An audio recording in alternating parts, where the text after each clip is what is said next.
বলতেছিলাম রাসূলের মহব্বত অন্তরে থাকতে হবে।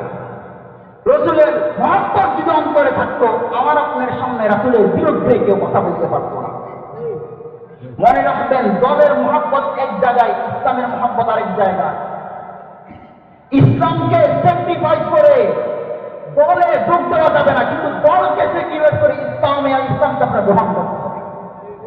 যদি প্রয়োজন করে দলকে ত্যাগ করে ইসলামের কালিমা তলে এসে, ইসলামের পতাকা তলে এসে আপনাকে ইসলামকে রক্ষা করতে হবে, কিন্তু ইসলামকে বাদ দিয়ে আপনি দলকে রক্ষা করতে পারবেন না।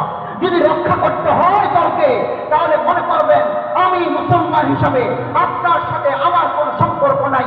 আমি তো আপনাকে শুনিয়ে দেব, হযরত ইব্রাহিম আলাইহিস সালাম পিতাকে থেকে শুনিয়ে দিয়েছিলেন, ওয়াবাদা বাইনানা ওয়া বাইনাকুমুল আদাওয়াতু ওয়াল বাগদাউ আবাদা হাত্তা তুমিনু বিল্লাহ ওয়াহদা। আমার মাঝে আর আপনাদের মাঝে শুধু বিদ্বেষ আর শত্রুতা রয়ে যাবে যতক্ষণ পর্যন্ত ওই দল ছেড়ে, ওই ইসলাম বিদ্বেষী দল ছেড়ে আল্লাহ শুনিবেন না। এই জন্য বলছিলাম আল্লাহর মহব্বত আর রাসূলের মহব্বত থাকা দরকার। যদি থাকেন তাহলে হকের উপর টিকে থাকা সহজ।